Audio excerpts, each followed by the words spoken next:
Yes, my review of the Wolverine is really late, but better late than never, I always say. So the Wolverine stars Hugh Jackman, and the Wolverine is basically an adaptation of sorts of the famed Japanese saga that was written by Chris Claremont and Frank Miller. And this is basically a direct sequel to X-Men 3. In fact, it's like the newest X-Men movie. If you line them up chronologically speaking, it is the newest X-Men movie.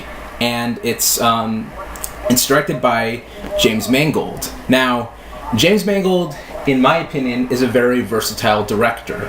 He did 3:10 to Yuma, one of my favorite westerns. He did Walk the Line, a good movie on Johnny Cash. He did Identity, the John Cusack movie, and he even did animation. He did one of my favorite Disney movies of all time. Well, he wrote it anyways. Oliver and Company. It's safe to say, when I heard he was going to do the Wolverine, I was like, yeah, go for it, man. I think once you do that, you basically have covered every genre in the game, so to speak. So the Wolverine, like I said, is set after X-Men 3, and basically Logan has become a complete recluse at the very beginning of the movie. What happens to him is that he basically is grieving the death of Jean Grey. He's been grieving the death of others, and he realizes that every time a person is close to him, they die. So he disbands himself from the X-Men. He disbands himself from society and just lives on as a hermit. And he's a very sad, angry man. He just wants to die. Basically, he can't take it anymore. And then one day he gets recruited by this Japanese chick, and she says to him, "Oh, my boss wants to thank you for saving his life a few years ago." And this boss, is this Japanese billionaire. He's like the Japanese Steve Jobs, and he wants to thank Wolverine for saving his life from the nuclear bomb in Nagasaki. So, Wolverine just, comes to Japan. He says, "Oh, goodbye," whatever. And the Japanese guy's like, Japanese guy says, "Oh, I didn't want you here just to thank me. I want to take your immortality. I want you to be immortal, because I know immortality is a curse for you. And if I take away your healing factor, your immortality, you can die. You can live a happy life. You can, get married, have kids, and just grow old and die." And through a turn of events, Wolverine does lose his healing factor, and he is mortal. And as he's mortal, he has to protect this. He has to protect this woman, while at the same time confronting his demons and basically become the Wolverine again in there. So yeah, that's the story of the movie. I was really looking forward to the Wolverine. As you know, I reviewed all the other X-Men movies prior to that, which if you haven't seen it, I suggest you go check it out, because you can hear my thoughts on the other X-Men movies and so forth. And I gotta say, the Wolverine was not a disappointment. This movie was fantastic. This was the Wolverine movie I personally had been waiting for years, man. And finally glad we got it. The thing that makes this Wolverine work, first of all, is Hugh Jackman as Wolverine. He, to me, was phenomenal as Wolverine. I mean, I'd always said in my X-Men reviews and so forth that I thought Hugh Jackman did a decent job as Wolverine, and that's mainly because there was something I felt that was missing in Hugh Jackman as Wolverine. I felt like, okay, it's a start, but he's not there. He's not quite there yet. I always felt that way. With Jackman's portrayals in the X-Men movies, and this was what I was talking about. This is the Wolverine I felt like we really needed, and I'm happy that we've got it. You know what I mean? It's fantastic, and he was just great. He was great at being able to portray the Wolverine who's at his lowest low, and how he has to become the Wolverine again in there, and through that's what I think makes Wolverine perfect. It's a good movie anyways. It's just the fact that, it's about this guy who has to confront his demons, who has to become a hero again. And I always like those stories. And in fact, in a way, it kind of reminded me of Dark Knight Rises a little bit, how you have Bruce Wayne, who has to become Batman again, who has, hit his low slow, and he has to find spirit to become Batman again. That's what I loved about it so much. I'm glad it works right here too, in a lot of ways, and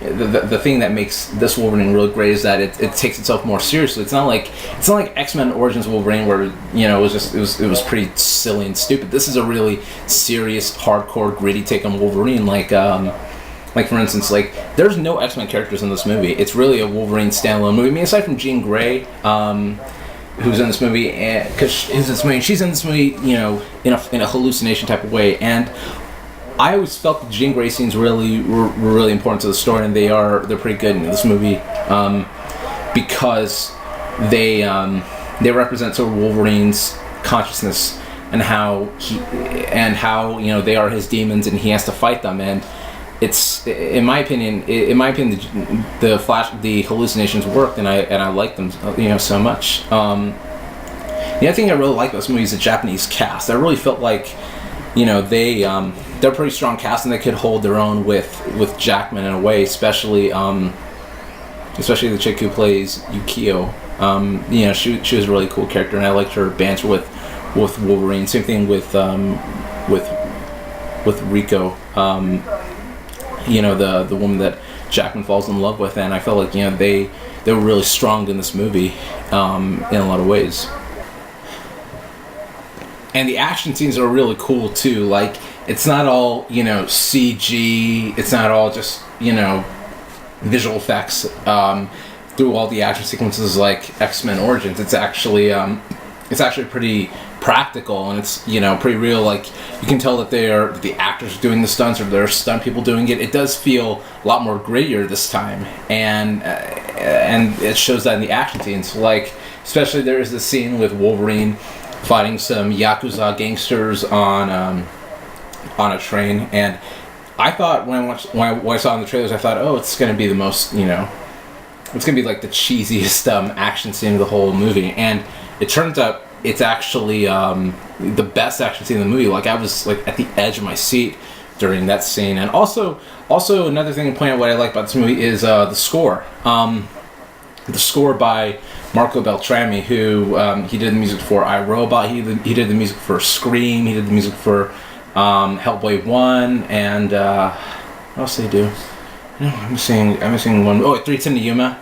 He did those movies, and his score is really cool. Like, it sounds really dark and ominous, but at the same time, there's a hint of Japanese sounds in there, and it's really cool. Like, I listened to the soundtrack as I was coming home. As I was going home. It's fantastic, man. It's just you listen to it. It's really cool sound.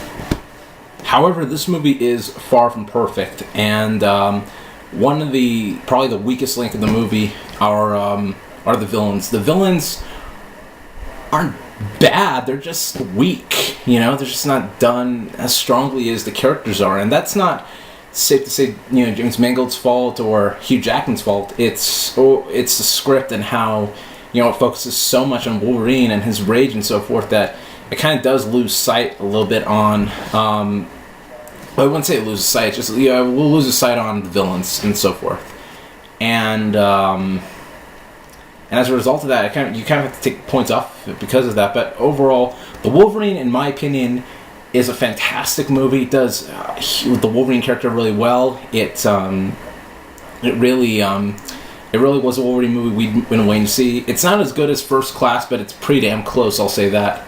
And there's a little thing during the credits, which I'm not going to say what it is, but it's amazing. And in terms of Marvel end credit scenes, it's without a doubt one of the best. So there's that, and I'm gonna give the Wolverine an A-. I think if you're an X-Men fan, you'll love it. If you're a fan of just superhero movies, you'll love it. If you just want to have a good time at the movies, you're gonna love it. So yeah, there's that. So did you see the Wolverine, and what'd you think about it? And what is your favorite X-Men movie of all time? 1, 2, 3. Origins, First Class, and now Wolverine. Whatever it is, comment below and tell me guys what you think. So yeah, that's my thoughts on the Wolverine.